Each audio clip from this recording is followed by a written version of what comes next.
नमस्कार। Weekly Boolean outlook में आपका स्वागत है। सबसे पहले अगर बुलियन की परफॉर्मेंस की बात करें तो पिछले एक हफ्ते में जबरदस्त गिरावट हमने सोने चांदी में आती हुई देखी। इंटरनेशनल में लगभग अगर हम हाई से देखें तो 1970 से अब 1850 का लेवल भी तोड़ता हुआ दिखाई दिया। लगभग $150 से ज्यादा की गिरावट हमने गोल्ड में आती हुई देखी। वहीं अगर चांदी की बात करें तो $24.5 से लगभग $21.5 तक का लेवल आते हुए दिखाई दिया। डोमेस्टिक मार्केट में नो डाउट रुपए में थोड़ी बहुत कमजोरी थी जिसका एक सपोर्ट मिलता हुआ दिखाई दिया। डिस्पाइट दैट गोल्ड में अगर हम बात करें तो 1.25% की गिरावट और चांदी में लगभग 2% की बड़ी गिरावट के साथ प्राइजेस 56,000 गोल्ड में और चांदी 65,500 के करीब ट्रेड करते हुए दिखाई दे रही है।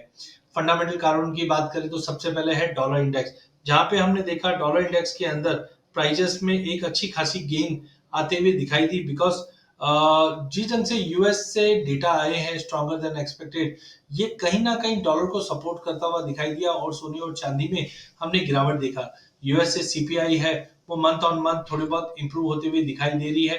बट अभी भी जो रिटेल सेल्स है वहां पे हमने अनएक्सपेक्टेडली बड़ा जंप आते हुए देखा 3% का, जिसके बाद डॉलर इंडेक्स 104 के करीब जाता हुआ दिखाई दिया और सोने और चांदी में बड़ी गिरावट थी।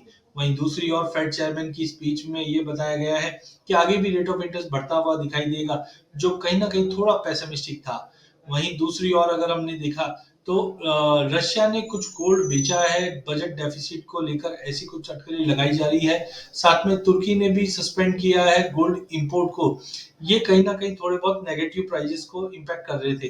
बट दूसरी ओर अगर हम चाइना की बात करें तो चाइना ने कंटिन्यू गोल्ड रिजर्व को थर्ड स्टेट मंथ बढ़ाता हुआ दिखाई दे रहा है, जिसका सपोर्ट गोल्ड को मिला है। चांदी में अगर हम बात करें तो चांदी की इन्वेंट्री अभी भी एग्रेसिवली डिक्लाइन दिखा रही है, जो प्राइजेस को आने वाले लॉन्गर टर्म में एक तेजी देगा।